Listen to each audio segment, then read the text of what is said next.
Hay dos botones de micrófono. You are now unmuted.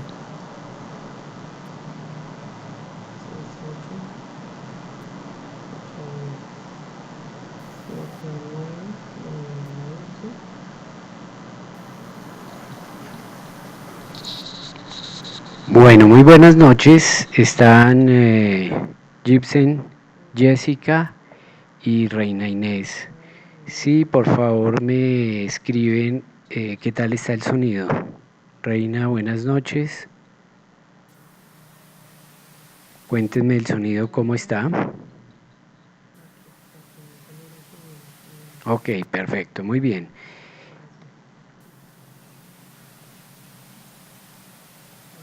Bueno, entonces bienvenidos a esta videoclase que tenemos hoy de medicina preventiva y del trabajo.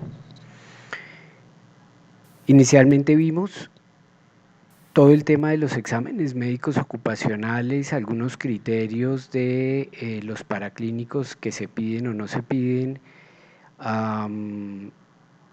Nos enfocamos en toda la inducción e introducción a toda esta temática de medicina preventiva y del trabajo. Mencionamos algo de la resolución 2346 del 2007 y la 1918 del 2009 y vimos, digamos, toda la temática de riesgo biológico. Vamos a profundizar hoy el tema de los exámenes médicos ocupacionales. Recuerden, por favor, que todo el tiempo nos vamos a estar centrando en el factor de riesgo al cual o el agente al cual está expuesto el trabajador. Obviamente son muchos al mismo tiempo, pero siempre hay unos que predominan sobre otros según la actividad económica de la empresa y según el cargo. Lo que tenemos que ver entonces es el factor de riesgo, a qué órgano blanco del cuerpo le afecta negativamente. Pongo yo como ejemplo siempre el factor de riesgo ruido, que afecta principalmente ¿qué? El oído. Además de otros órganos, pero principalmente el oído, produciendo ¿qué? Como efecto negativo, produciendo pérdida auditiva, hipoacusia. En lo siguiente que tenemos que pensar es, y entonces, ¿cómo vigilo la salud del oído de ese trabajador que está expuesto a ruido? Hay varios tipos de exámenes, pero el más utilizado es la audiometría. Entonces, esa es la secuencia: factor de riesgo, órgano blanco, efecto negativo y cómo lo vigilo. Ruido, oído, hipoacusia, audiometría. En ese orden es. Entrando específicamente o profundizando lo que ya hemos visto de la resolución 2346, vamos a tratar de ver un tema para muchos, todo este marco legal un poco, para usar un término coloquial, un tema de ladrillo, cómo lo vamos a tratar de llevar a la forma más práctica posible para lo que ustedes en el día a día ven. Y les solicito que ante cualquier duda o aporte que quieran hacer, bienvenidos son, lo escriban en el chat y entonces lo vamos viendo en la medida en que ustedes lo aporten. Aquí, como cualquier norma legal, inicialmente tiene un considerando donde hace un recuento de por qué se llega a esta norma. Aquí vale la pena resaltar esto de que las evaluaciones médicas ocupacionales constituyen un instrumento importante en la elaboración de los diagnósticos de las condiciones de salud de los trabajadores. ¿Eso para qué? Para diseñar los programas de prevención.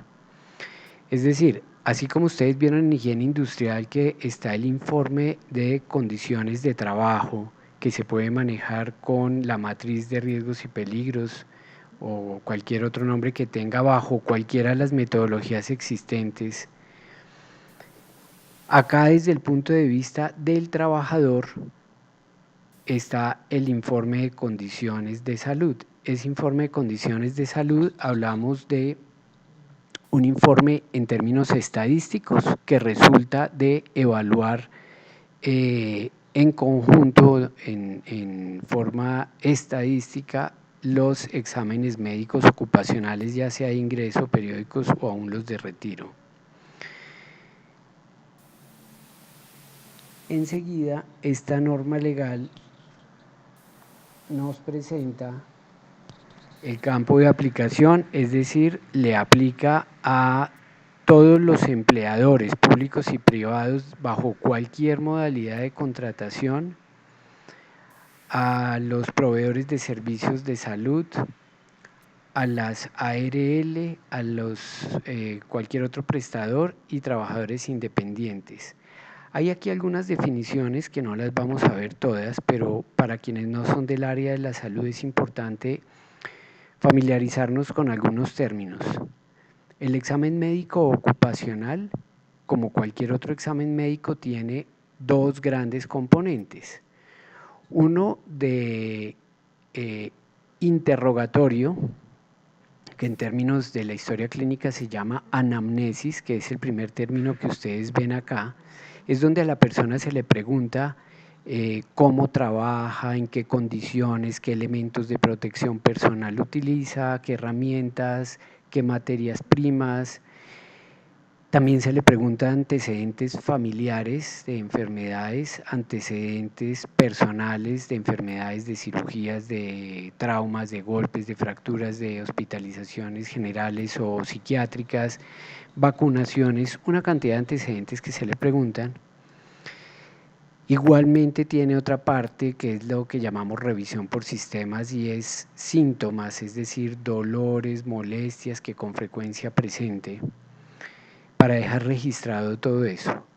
Y el segundo gran componente adicional a la anamnesis es el examen físico, que es donde se toma el peso, la talla, la tensión arterial, es decir, los signos vitales, y se examina a la persona de pies a cabeza completo. Entonces, esos son los componentes del examen médico que se registran en un documento llamado historia clínica.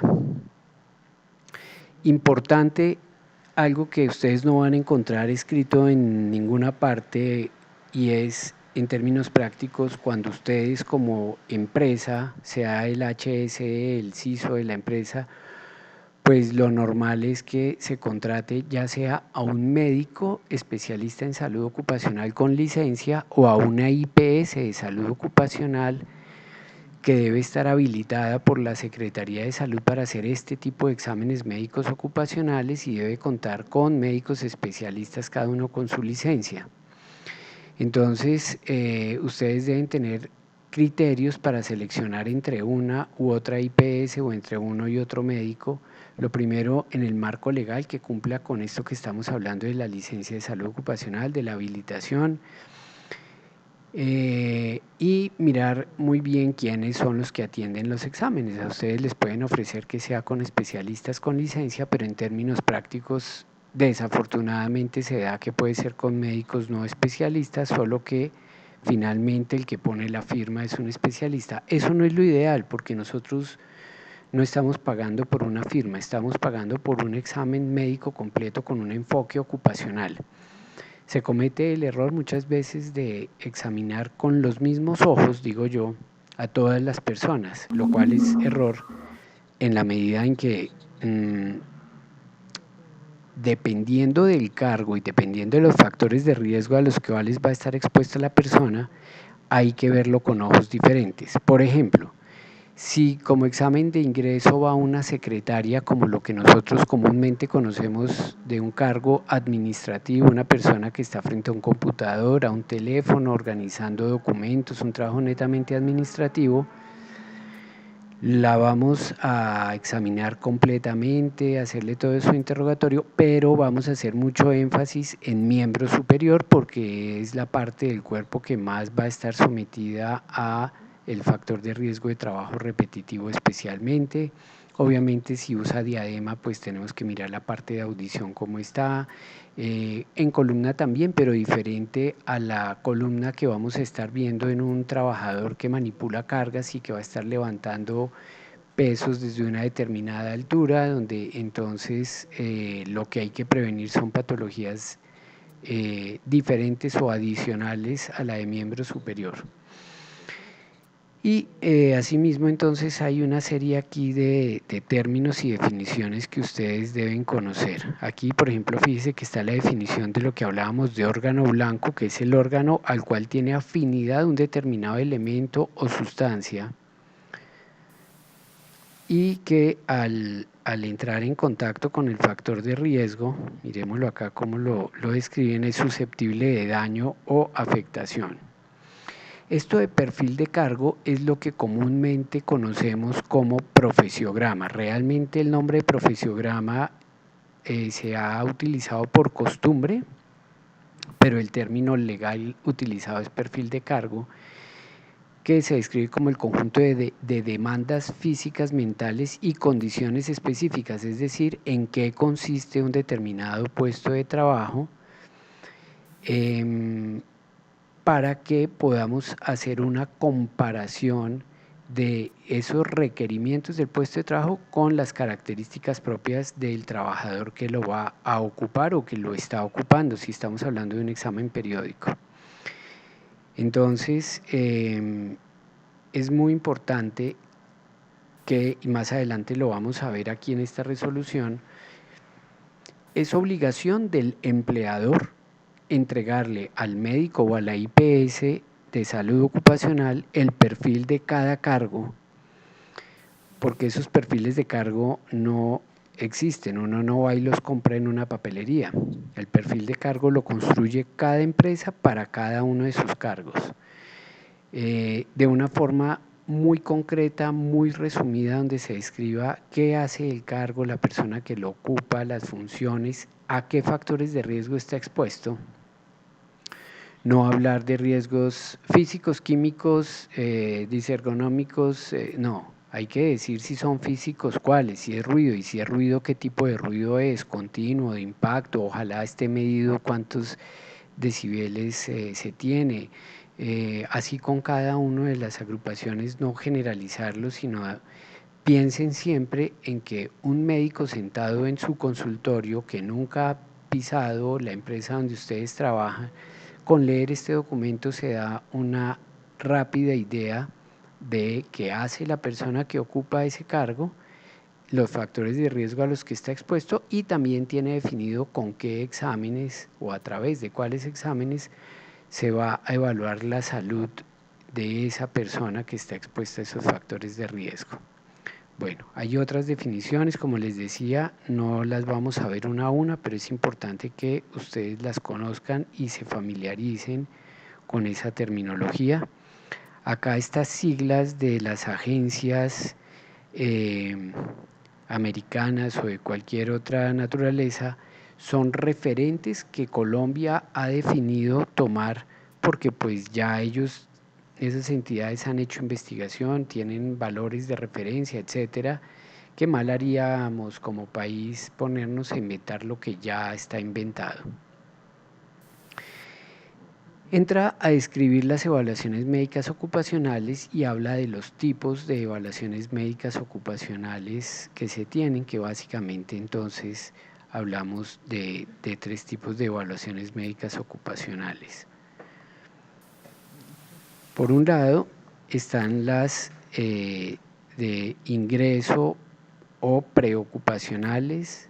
En segundo lugar, las periódicas, que pueden ser programados o por cambios de ocupación. Y en tercer lugar, las de retiro o egreso. Es obligación del empleador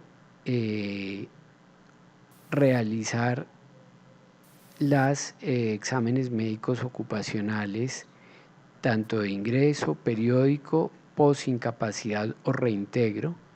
Acá muchas veces sale la duda de cuándo hacer una evaluación post-incapacidad. No hay un estándar de decir que una incapacidad mayor a X número de días requiere o no requiere de esa valoración post-incapacidad. Por costumbre se ha manejado 30 días, pero eso es un referente, repito, por costumbre.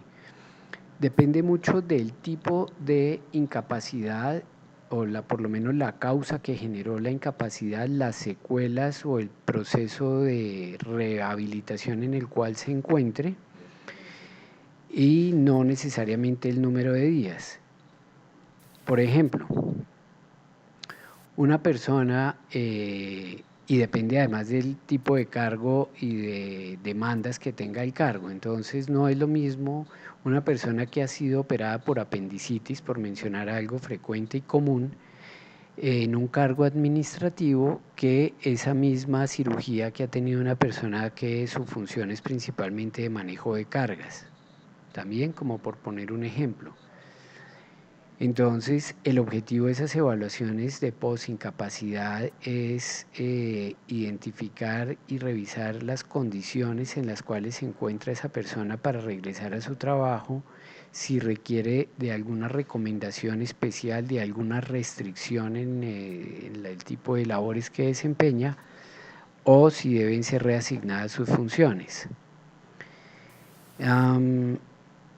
Entonces, lo que dice la norma es que estas evaluaciones médicas ocupacionales, sean las de ingreso, periódicas, de reintegro, hacen parte de lo que en ese momento se llamaba el programa de salud ocupacional, y en este momento lo traducimos al sistema de gestión de seguridad y salud en el trabajo, y de hecho aquí lo menciona, de los sistemas de gestión que desarrolle el empleador como parte de la promoción de la salud de los trabajadores y de los mecanismos de prevención y control de alteraciones de la salud.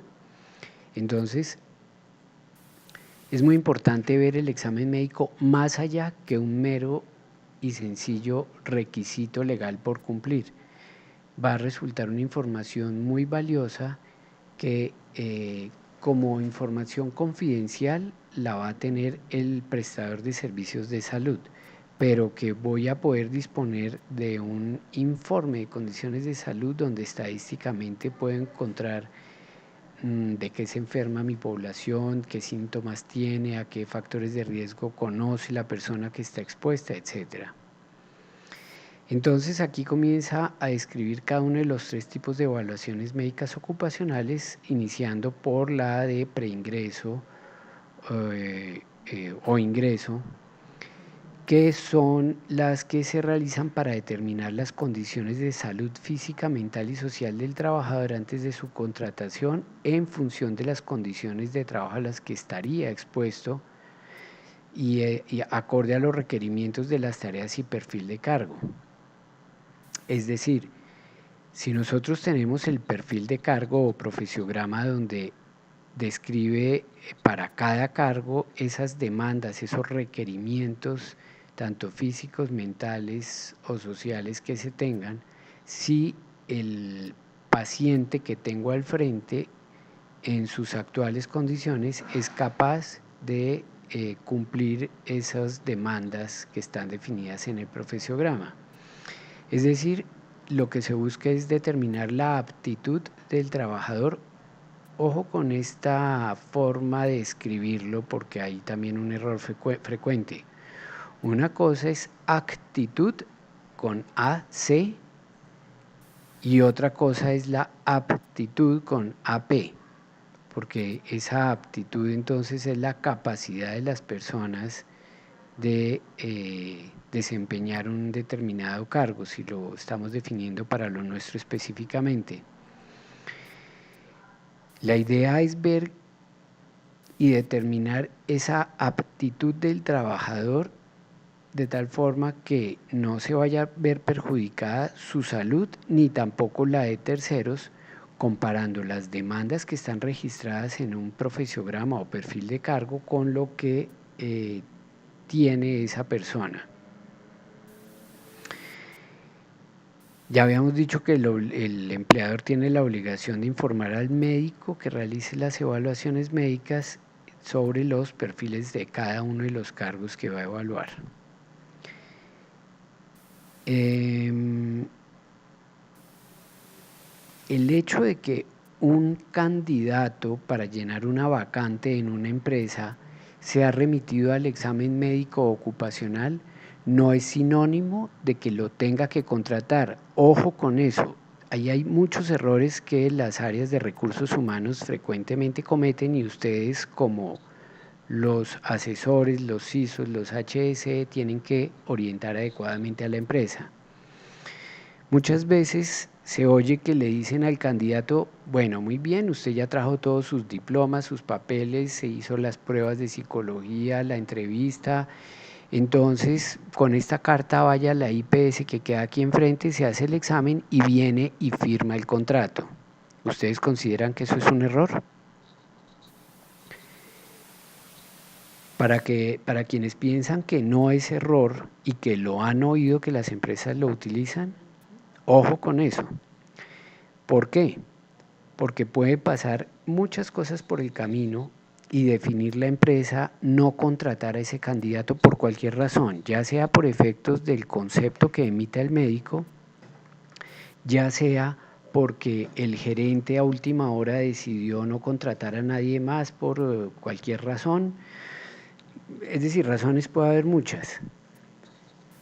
Y lo que hay que decirle a ese candidato es, mire, usted ya trajo los diplomas, ya ha pasado las pruebas X, Y, Z, ya lo entrevistó el jefe directo, el área de recursos humanos, nos falta una etapa más que es el examen médico ocupacional y después de eso la empresa va a definir la contratación. Es más, lo que normalmente se hace es que para una vacante que se presenten, por decir cualquier cosa, 10 personas que envían su hoja de vida, la empresa de esas 10 selecciona 5 hojas de vida, los llama a entrevistas, a pruebas, otra segunda entrevista a 2 de ellos y finalmente solo envía examen médico ocupacional a 1. Listo, eso se hace frecuentemente. También conozco empresas, muy pocas, que hace ese examen médico a los 2 finalistas y ahí el examen médico, de acuerdo con las condiciones de salud y con el cumplimiento de los requerimientos para el cargo con que cumpla esa persona, les ayuda a tomar la decisión de a cuál de los 2 últimos candidatos va a contratar. Claro, el examen médico ocupacional es costoso y generaría mayores costos, pero es que más costo para una empresa tiene seleccionar un candidato no adecuado o, como dice el área de recursos humanos, que se caiga el proceso, es decir, que por efectos del concepto médico ocupacional definan no contratar a esa persona que era su candidato, el único, y vuelva y arranque un proceso de selección. Entonces, no está de más que esa etapa del examen médico ocupacional la hagan los 2 o 3 o no sé, finalistas de toda la serie de candidatos que tenían. Bueno, eso en el examen médico ocupacional de ingreso. Entonces, ¿cuál es el objetivo del examen ocupacional de ingreso? Eso lo acabamos de ver, creo que ustedes mismos lo podrían contestar. Y aquí está. El objetivo es determinar la aptitud del trabajador para desempeñar en forma eficiente las labores sin perjuicio de su salud o de la de terceros. Entonces pongamos el caso de un conductor, cargo de muchísima responsabilidad, si hablamos de un conductor de un bus de transporte de servicio público, en el cual por costumbre vemos que el conductor es una persona que se ha formado por sus propios medios, haciendo palomitas, es decir, le han soltado un vehículo y poco a poco fue aprendiendo, en muchos de los casos una escolaridad muy baja y a conducir. Perfecto, esa experiencia lo ha hecho un experto en el tema y lo hace mejor que cualquiera de nosotros que tenemos mayor escolaridad. Pero se tiene subvalorado a esos candidatos y casi que el hecho de que sepa manejar cumple. Lo importante es que sepa manejar y que no me dañe el carro, dice el propietario del bus. Pero ¿será que hemos pensado que las condiciones de salud de ese conductor deben ser óptimas? ¿Qué pasa si ese conductor, por ejemplo, tiene una epilepsia y ocasionalmente convulsiona? Creo que explicar qué puede pasar en plena carretera a un conductor que comienza a convulsionar, que tiene una diabetes descompensada. ¿Qué tan grave será ese conductor que en un momento dado comienza a perder visión comienza a ver mal y de pronto hasta perder conciencia. ¿Y qué va a pasar con ese vehículo lleno de pasajeros? Y así sucesivamente con cualquier otro ejemplo que pongamos. Entonces, el objetivo, vuelvo y repito, del examen ocupacional de ingreso es el de determinar la aptitud del trabajador para desempeñar las funciones, el cargo, sin perjuicio de su salud ni la de terceros. No está obligado el empleador a contratar a la persona que fue al examen ocupacional de ingreso. A lo que sí está obligado es que si como resultado del examen ocupacional de ingreso el médico recomienda una adecuación al puesto de trabajo o define unas restricciones que el trabajador no puede desempeñar tales y cuales cosas, si el empleador define contratar a esa persona, pues se tiene que comprometer a cumplir con eso. Esas son como esas condiciones. Ahora, hablemos del examen ocupacional periódico.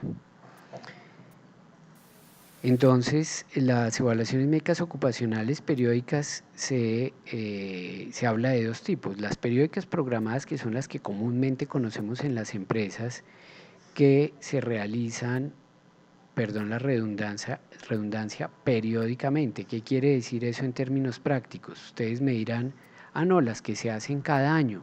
De acuerdo, son esas. Pero alguno de ustedes me puede decir, ¿y cada año? ¿En dónde está escrito que son cada año? No, no está escrito en ninguna parte que es cada año. Por costumbre se hace cada año y no está mal, pero asimismo la empresa puede definir en un momento dado hacerlo cada 6 meses o hacerlo cada 2 años. ¿Por qué? Lo importante, y sobre todo ante una auditoría, es que defina y deje registrado en su sistema de seguridad y salud en el trabajo las razones, los motivos y la justificación técnica de por qué una periodicidad determinada, no necesariamente la diferente a un año. Porque personas que están expuestos a altos niveles de un determinado factor de riesgo puede ser una razón suficiente para hacerlo cada 6 meses, con la idea de tener muy bien controlada la salud de ese órgano blanco que está expuesto al factor de riesgo. Mientras que un cargo totalmente contrario, digamos un cargo administrativo, sin muchas demandas de digitación, sin mucho estrés, en el cual ya hay un sistema de seguridad y salud en el trabajo maduro, están factores de riesgo controlados, perfectamente puede ser un examen de cada 2 años y eso no puede ser objetado por un auditor. Entonces, esas son las evaluaciones médicas periódicas, evaluaciones ocupacionales periódicas programadas, que lo que buscan es monitorear la exposición a factores de riesgo, buscando que se mantenga la salud del trabajador y que pueda seguir estando expuesto a los factores de riesgo que ya se conocen a través de del profesiograma. Bueno, y aquí dice, dichas evaluaciones deben ser realizadas de acuerdo con el tipo, magnitud y frecuencia de exposición a cada factor de riesgo, así como el estado de salud del trabajador. Es decir, yo puedo definir como empresa que le hago el examen médico periódico a cierto grupo de trabajadores cada 6 meses, a otros cada año y a otros cada 2 años. No tiene que ser a todos los trabajadores con la misma periodicidad. Lo importante es que tenga la justificación y las razones por lo cual lo hago. Hay trabajadores puntuales, específicos, que por sus condiciones de salud, así está expuesto a los mismos factores de riesgo que su vecino de puesto de trabajo, entonces estaría expuesto a los mismos factores de riesgo, pero por sus condiciones de salud, entonces hace que la evaluación sea con una periodicidad más corta. Y el segundo tipo de evaluaciones periódicas son por cambio de ocupación, es decir, la persona que es ubicada en otro puesto de trabajo, ya sea porque lo promocionaron de cargo o ya sea que siga en el mismo cargo, pero por ejemplo en otra sede, por ejemplo, de la empresa, que tiene unas condiciones diferentes, entonces puede ser razón suficiente para hacer una evaluación médica por cambio de ocupación. La idea es casi como un examen de ingreso, verificar que la persona cumple con las condiciones para ese cargo que va a ocupar. Lo otro importante que hay acá, bueno, el tercer tipo, porque ya hablamos de los exámenes de ingreso, de los periódicos y de los de egreso, vamos a hablar ahora, y son aquellos que se realizan cuando el trabajador termina la relación laboral. Y su objetivo es registrar las condiciones de salud en las que el trabajador se retira. Yo lo llamo la foto de salida, es decir, así como el objetivo en ingreso y periódico era la vigilancia en salud y mantener a mi trabajador sano, cuando está en el examen de egreso o retiro, ya ese tema de mantenerlo sano pues ya no aplica porque él está dentro del sistema de seguridad social, lo va a seguir atendiendo la EPS y yo como empleador ya en ese sentido ya no tengo responsabilidad. Pero sí debo tomarle la foto de salida para que quede la evidencia de cómo, en qué condiciones de salud salió ese trabajador de mi empresa. ¿A qué está obligado el empleador en un examen de retiro? Ojo con esto, un empleador en examen de retiro está obligado a ofrecérselo al ex trabajador. Sin embargo, muchas veces podemos ver que a un trabajador le dicen que hasta que no vaya al examen de retiro no le pagan la liquidación. Eso es absolutamente ilegal y desafortunadamente se ve. Ustedes tienen como asesores que orientar a sus empresas. Lo que tiene que hacer la empresa es ofrecerle el examen de retiro. ¿Cómo se lo ofrece? Le entrega una carta donde le dice que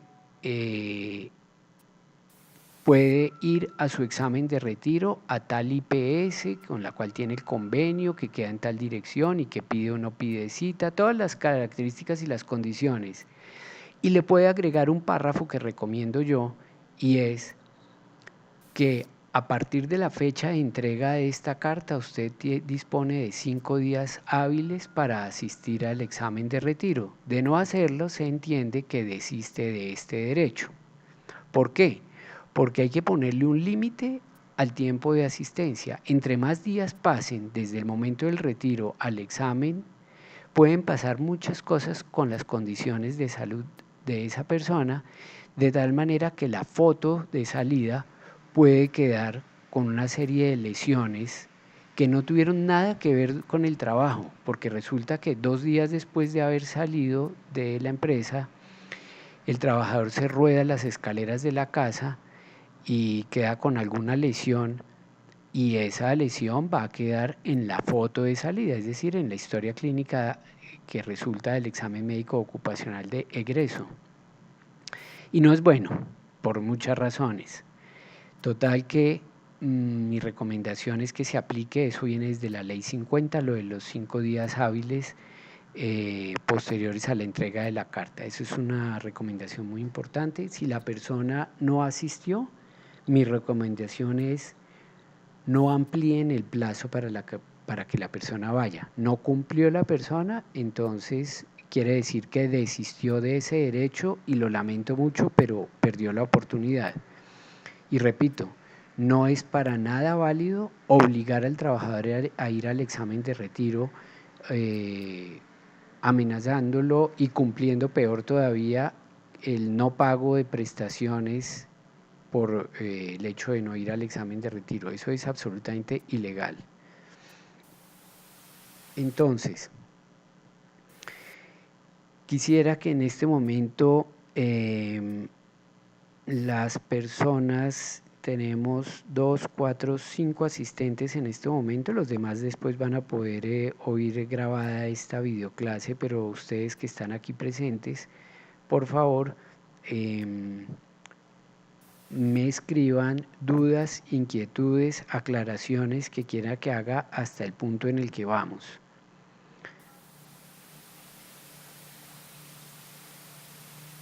He procurado mencionar las cosas que para efectos prácticos se ven sin que estén escritos en los libros ni en la misma reglamentación legal.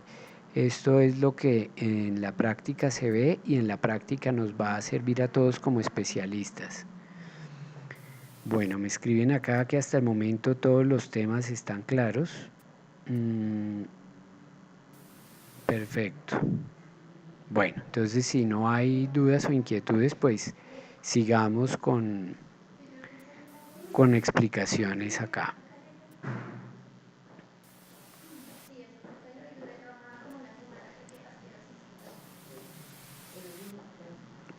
Bueno, acá hay unos temas ya no tan prácticos para el común de los especialistas, ya es más del campo específicamente de los médicos, el contenido de la evaluación médica ocupacional. Entonces, toda evaluación médica ocupacional debe ser firmada por el trabajador y por el médico evaluador, indicando el número del registro médico y de la licencia de salud ocupacional, y obviamente marcar si es un examen médico ocupacional de ingreso periódico o de retiro.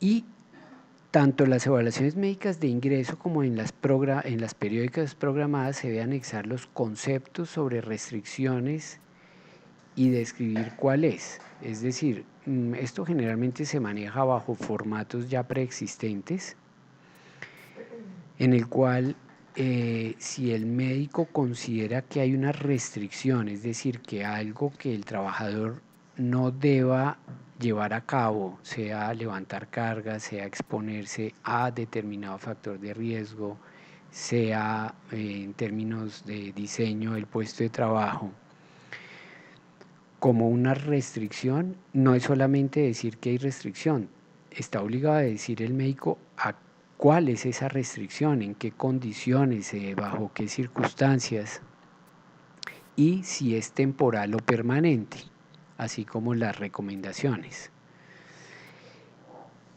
Este artículo 8 no les voy a leer, pero menciona una a una de las variables que debe tener la evaluación médica ocupacional. Esto, aunque no sea de manejo de quienes no son médicos, sí debe ser conocido por todos, porque en una auditoría a ustedes les pueden de alguna manera validar que se esté cumpliendo con esto. Fíjense cuántas variables se tienen definidas para esa historia clínica ocupacional. No van a tener, ya lo vamos a ver enseguida, en la empresa las historias clínicas. Eso sería una no conformidad mayor y sería un tema de ilegalidad, porque la historia clínica debe quedar en la IPS que les evalúa al trabajador. O también, lo vamos a ver ahora, lo puede tener el médico de la empresa si es especialista en salud ocupacional, pero bajo guardia y custodia de él, no de la empresa. Bueno, aquí confirma el hecho del artículo 9 de que el examen médico debe ser realizado por médico especialista con licencia para la prestación de estos servicios de salud ocupacional.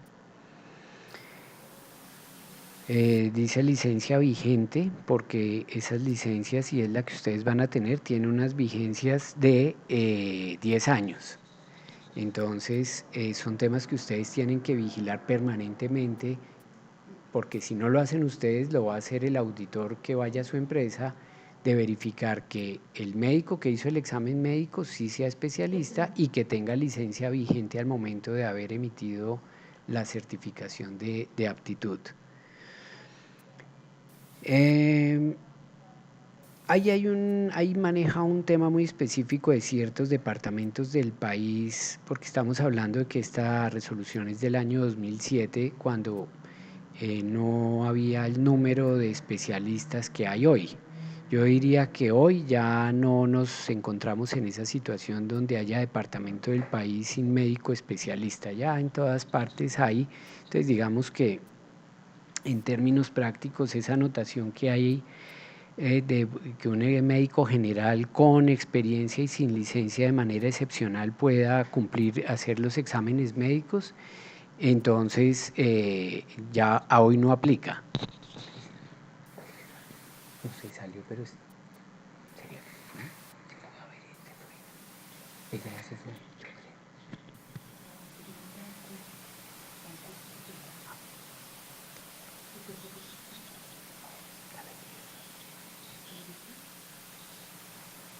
Bueno, tenemos enseguida un requerimiento que pocas veces se cumple y dice: el médico evaluador deberá entregar al trabajador copia de cada una de las evaluaciones médicas ocupacionales practicadas, dejando la respectiva constancia de su recibo. En términos prácticos, uno como médico está obligado a entregar copia de la historia clínica y de los resultados de audiometrías, espirometrías, exámenes de laboratorio y todo lo que se le haga a la persona. Sin embargo, cuando uno tiene la copia en la mano y se le va a entregar al trabajador, muchas veces le dicen: ay, no, a mí no me entregue eso, que yo con eso no hago nada. Entonces, pues nada, no lo puede obligar a que se lo lleve bajo el brazo y lo bote en la primera caneca. Entonces, para efectos prácticos, lo que no podemos hacer es negarle el derecho a la copia de esos exámenes, que se ve con alguna frecuencia. Puede ser que a las empresas no les guste que la IPS que tiene contratada le entregue la copia de la historia clínica al trabajador, pero lo lamento mucho, empresa cliente, es una obligación legal de la IPS entregarlo. Si el trabajador lo pide, no lo puedo negar. Entonces, ojo con eso. Eso las empresas ya a estas alturas pues ya se han ido acostumbrando a eso. Hace unos años era un tema un poco de discusión en una relación comercial entre empresa, cliente e IPS, pero pues ya las empresas han aprendido que la IPS no se puede negar a entregar copia de las historias. El artículo 10 habla de las valoraciones complementarias, es decir, todo lo adicional al examen médico ocupacional, llámese audiometría, espirometría, radiografía, resonancia, laboratorio clínico, todos esos son evaluaciones complementarias y hacen parte de la evaluación médica ocupacional, porque es que el médico lo que hace es recibir los resultados de uno, de otro y de otro examen, más lo que él vio durante el examen médico, interrogó y demás, y con eso es que va a emitir un concepto médico. Y entonces esos resultados deben hacer parte de la historia clínica. Está también el médico obligado a informar al trabajador el resultado de esas pruebas complementarias. Y algo muy importante, dice el parágrafo: para realizar las pruebas o valoraciones complementarias se necesita el consentimiento informado por parte del trabajador. Ya mencionábamos que un consentimiento informado no es una hoja llena de letra pequeña y que le digan firme acá. No, el consentimiento informado es: señor, a usted se le va a hacer esto, que consiste en lo siguiente, ¿verdad?, cuyo objetivo es tal cosa, y existe el riesgo de lo que sea, el riesgo que exista, porque eso está escrito en la literatura médica, riesgos, por ejemplo, una toma de sangre para el laboratorio clínico, un riesgo de una hemorragia, un riesgo de infección, que hay dolor, que hay todo eso. Aún sabiendo eso, usted permite que se le haga el examen y la persona puede decir sí o puede decir no, y ahí sí es, escriba aquí sí o escriba no y firme, pero ya es el consentimiento informado, es eso. Entonces, lo que dice la norma legal es que toda prueba complementaria debe tener consentimiento informado. El artículo 11 fue modificado. Yo les he mencionado dos resoluciones, esta 2346 y la 1918. ese artículo 11 entonces fue modificado, en el cual menciona que la contratación y costo de las evaluaciones médicas ocupacionales y de las valoraciones complementarias deben ser pagadas por el empleador o contratista.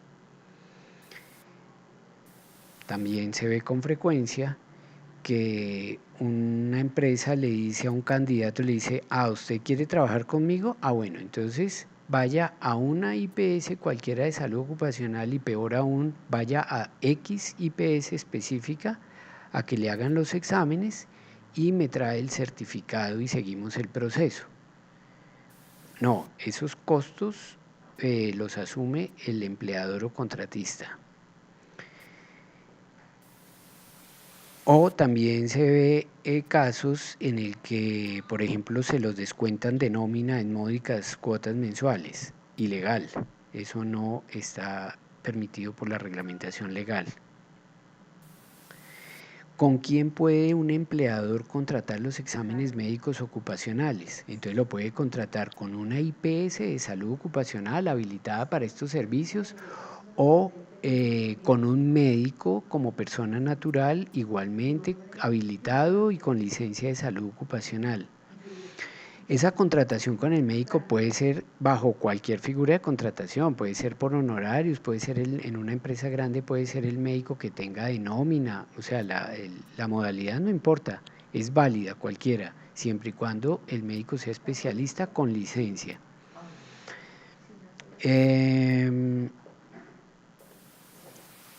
Y cuando es el médico de la empresa, el que hace las evaluaciones médicas ocupacionales, tiene que ser, con la licencia, y la guardia y custodia de la historia clínica la puede hacer él como profesional de la salud, no la empresa. Obviamente lo puede hacer el archivador, llamémoslo así, el disco duro, el servidor, puede estar en la empresa, pero el único que puede tener acceso es ese médico especialista con licencia. No, no está reglamentado un médico general o de cualquier otra especialidad, no.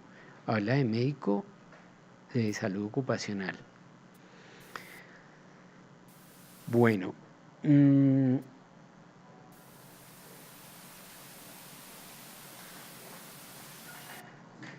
ahora, ¿qué hacer? Lo que llama aquí el artículo 12, el trámite resultante de las evaluaciones médicas ocupacionales. Que si como resultado de esas evaluaciones se diagnostica una enfermedad común o profesional, o por lo menos sospecha de enfermedad profesional o laboral, el médico que lo realice tiene la obligación de remitir al trabajador a los servicios de salud que requiera. Es decir, es hacer una remisión a EPS, así de sencillo, donde se especifique el motivo de la remisión. Vuelvo y repito, sea por enfermedad común o por enfermedad laboral, o por lo menos sospecha de enfermedad laboral, pero es obligación como parte de su ejercicio el de remitirlo.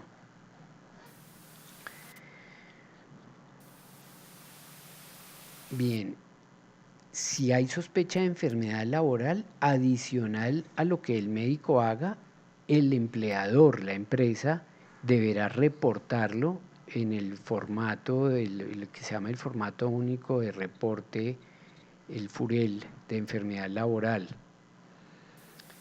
para que inicien todo el proceso de evaluación. Ahora, las evaluaciones médicas específicas según los factores de riesgo, que es lo que habla el artículo 13, se refiere a que el empleador está obligado a hacer las evaluaciones médicas ocupacionales específicas de acuerdo con el factor de riesgo a que esté expuesto un trabajador y según las condiciones individuales que presente. Es decir, ahí es donde el profesiograma o perfil de cargo tiene toda la validez para definir técnicamente qué pruebas, qué exámenes se le hace a cada cargo. ¿Esto qué es lo que permite? Que las empresas no hagan el examen médico por cumplir con un requisito legal sino que ese requisito legal tenga una utilidad práctica de que si la persona se sabe que va a estar expuesta a ruido, pues tiene que hacerle algún examen que evalúe audición y pueda mantenerlo o verificar que lo mantiene sano. Lo usual, pues, una audiometría.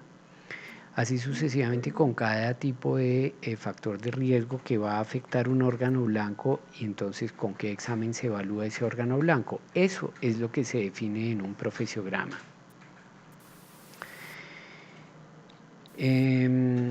Entonces, pone esta norma unos referentes internacionales de parámetros establecidos por entidades como la ACGIH, que ustedes debieron oír mencionar cuando vieron higiene industrial. Si estamos hablando de riesgo de cáncer por exponerse a determinadas sustancias, entonces se habla de los criterios definidos por la IARC, que son las siglas en inglés de una agencia americana para la investigación del cáncer, en otros casos de la OIT, la Organización Internacional del Trabajo, o en inglés la ILO, que es lo mismo, o los CDC, que son los Centros de Diagnósticos de Enfermedades, que hay varios en Estados Unidos, y así sucesivamente, hay muchos criterios. Entonces, dentro de los protocolos establecidos para definir las evaluaciones médicas ocupacionales, entonces todo arranca con identificar el factor de riesgo y de acuerdo con lo que definan estas entidades en términos de qué órgano blanco afecta, los criterios de vigilancia, con qué frecuencia se deben hacer esos exámenes. Entonces, fíjense si ustedes han podido revisar lo que llamamos las GATIZO, las guías de atención en salud ocupacional, que hay unas iniciales de hace más de 10 años, pero siguen teniendo mucha vigencia, y otras más recientes. Se habla, por seguir con el ejemplo de la exposición a ruido, que no necesariamente a todo el que se expone a ruido se le hace la audiometría con la misma frecuencia, depende a qué niveles de presión sonora se exponga. Entonces hay personas que si se exponen a más de 100 decibeles se deben evaluar cada 6 meses, si está entre 85 y 100 entonces cada año, y si es entre 83 y 85 puede ser cada 5 años. En fin, eso está definido por este tipo de agencias y de entidades que han estudiado mucho el tema. Bueno, aquí entonces, así como habíamos hablado que había unos requisitos específicos de historia clínica, hay todo un capítulo que especifica desde qué es la historia clínica, las variables que maneja, cómo se debe mantener la información confidencial, quién tiene acceso a esa información. Todo eso es lo que menciona este capítulo 3 de la resolución. Que recomiendo mucho lo lean ustedes, lo tengan muy presente. Entonces, contenido mínimo de la historia clínica, pues está ahí definido. Se habla de el registro de los antecedentes que se preguntan en la anamnesis, que ya vimos qué es, la reserva de la historia clínica teniendo en cuenta que es una información confidencial y que hay otras normas legales adicionales a estas que reglamentan todo eso para las historias clínicas en general, no solo para las ocupacionales.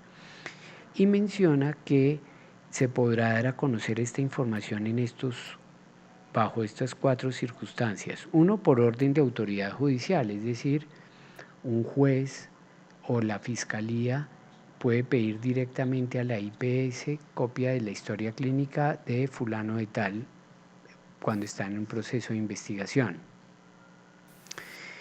La puede pedir por escrito el trabajador cuando la necesite para fines médicos, porque se lo piden en su EPS, en su ARL. Lo puede pedir el médico o prestador de servicios de salud ocupacional a otra IPS o a otro prestador de servicios de salud ocupacional que inicialmente lo atendió. pero en esos casos debe tener la autorización, el consentimiento del trabajador. Y lo puede pedir la entidad o persona competente para determinar el origen o calificar pérdida de capacidad laboral, pero también previo consentimiento del trabajador, es decir, lo puede solicitar un fondo de pensiones, lo puede solicitar una ARL, una EPS, a la IPS que lo tiene en custodia, pero con el consentimiento del trabajador. En ningún caso el empleador podrá tener acceso a la historia clínica ocupacional. Entonces, eso también las empresas han ido aprendiendo, que no pueden ir pidiendo la historia clínica del trabajador porque sí. El artículo 17 también fue modificado por la resolución 1918 del 2009. Específicamente en un error que se cometió con la 2346, error que duró 2 años, y era que decía que la historia clínica ocupacional la guardaba la EPS. Eso fue un error garrafal porque una EPS nunca ha tenido historias clínicas. Las historias clínicas las tienen son las IPS, es decir, clínicas, hospitales, consultorios. Entonces esa parte la corrigió la 1918 diciendo que esas historias están a cargo del prestador de servicios de salud ocupacional que hizo la atención. Entonces es quien tiene que guardar la historia clínica. Lo mismo que si es el médico especialista de la empresa, pues es él quien tiene la guarda y custodia, más no la empresa. En ningún caso los empleadores podrán tener acceso a...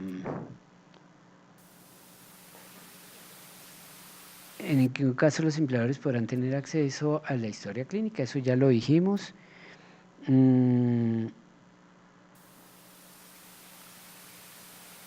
Los responsables de la custodia podrán entregar copia de la historia clínica ocupacional foliada al trabajador cuando lo solicite. También ya lo hemos visto que no se puede negar a esa entrega. Especifica en caso de muerte del paciente quién tiene acceso a la historia clínica y se define que es el cónyuge, compañero permanente, hijos y causahabientes, es decir, personas que legalmente estén habilitadas para hacerlo por ley.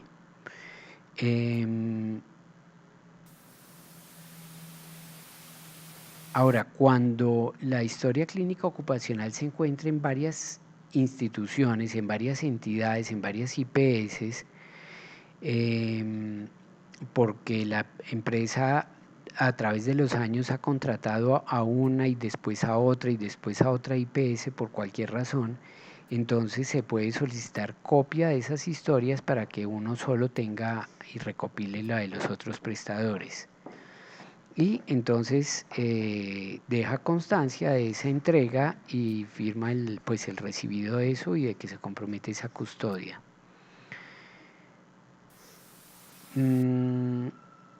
El archivo seguridad, producción, recepción, distribución, consulta, organización, recuperación, disposición, o sea, todo lo que esté relacionado con la conservación y disposición de esas historias clínicas está reglamentado en otras normas legales específicas para eso.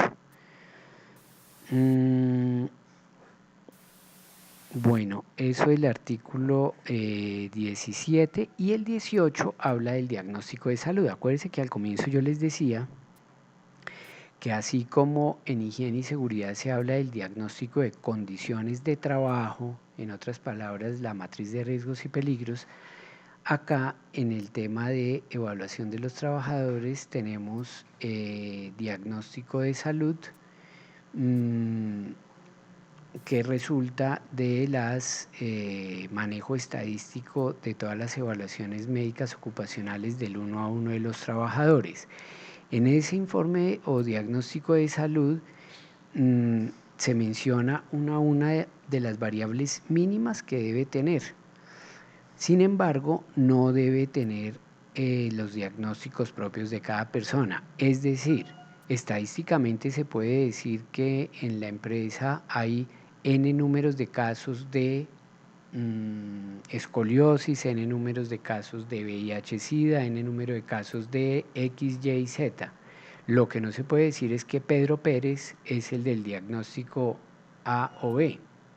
Hablamos es de términos estadísticos. Ojo con algo muy importante. Cuando ustedes, como HS de una empresa, asesores, van a contratar una IPS para hacer los exámenes periódicos o inclusive los de ingreso, ustedes deben asegurar lo que pide acá la norma, y es que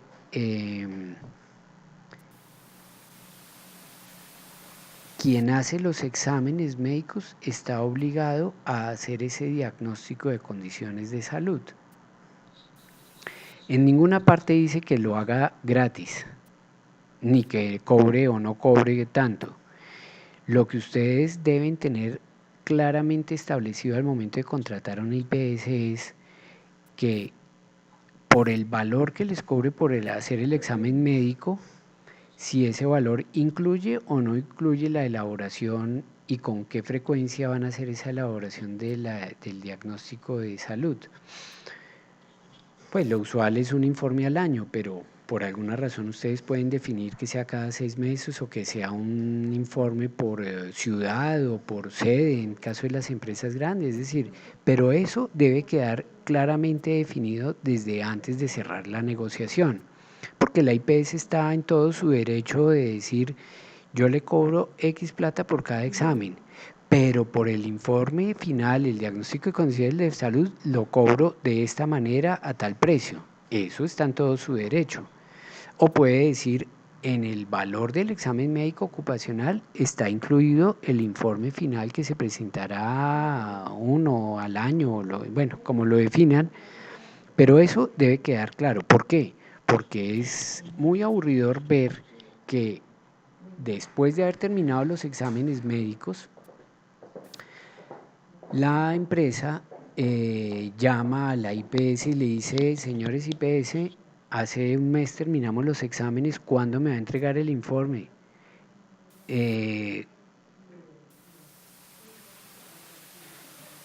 Aló,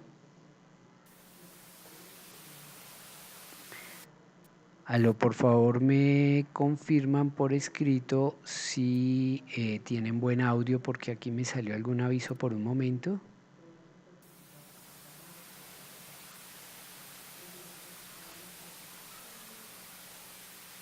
Ok, veo que sí está bien.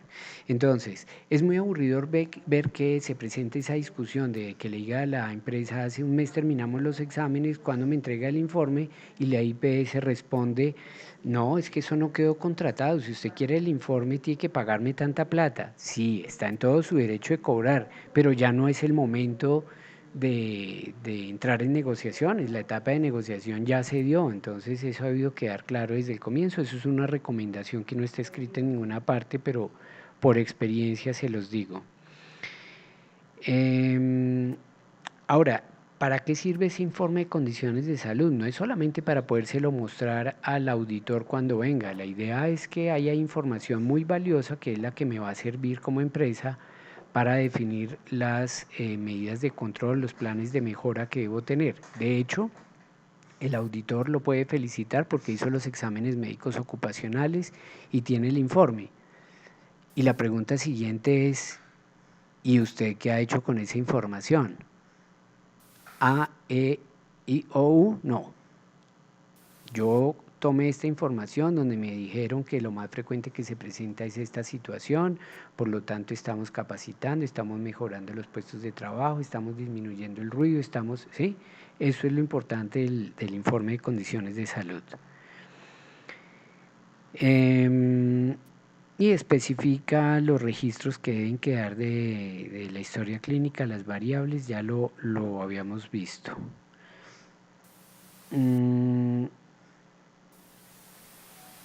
Ok, acá tenemos una última parte de la resolución que entonces define esas variables de la historia clínica. Creo que ahí básicamente hemos visto lo más importante de esta resolución en relación con los exámenes ocupacionales. Nuevamente les pido me escriban las dudas, inquietudes, ampliaciones de tema que necesiten. Vuelvo y repito, esta es una resolución no para que la lean, sino para que la estudien. Que el día de mañana salga otra resolución y derogue esta, claro, eso puede pasar con cualquier norma legal, pero es que esta tiene unos aspectos claves técnicos para que este tema de exámenes médicos funcione bien. En ninguna parte está escrito las pruebas complementarias, cuándo hay que pedir cuáles. Eso es lo que se define en el profesiograma o perfil de cargo que tenga cada empresa para cada uno de sus cargos.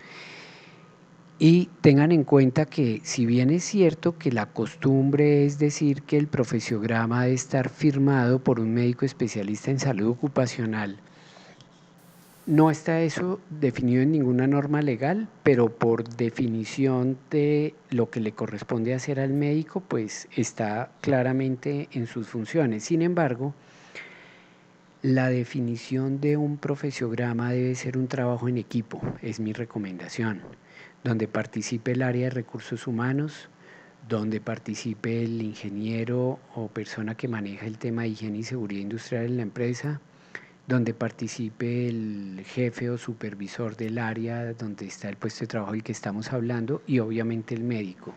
Pero debe ser un trabajo en equipo porque primero nadie se las sabe todas y segundo no es lo mismo lo que ve el médico en una visita de campo o desde el escritorio del consultorio que lo que ve el jefe o supervisor del área, por poner un caso. Nuevamente, preguntas, inquietudes.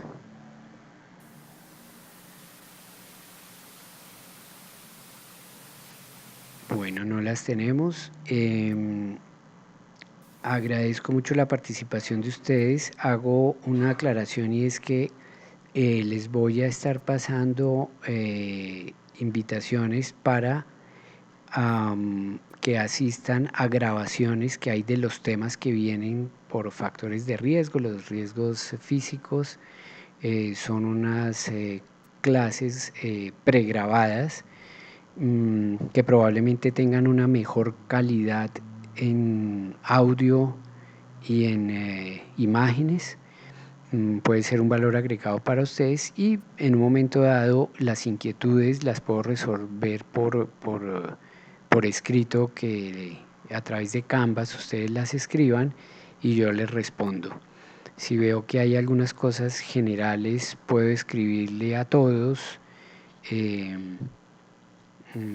porque puede ser una duda generalizada.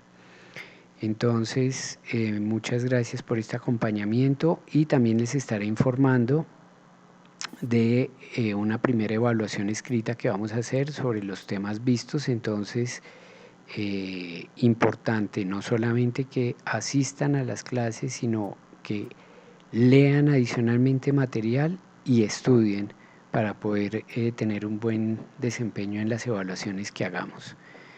A ustedes muchas gracias.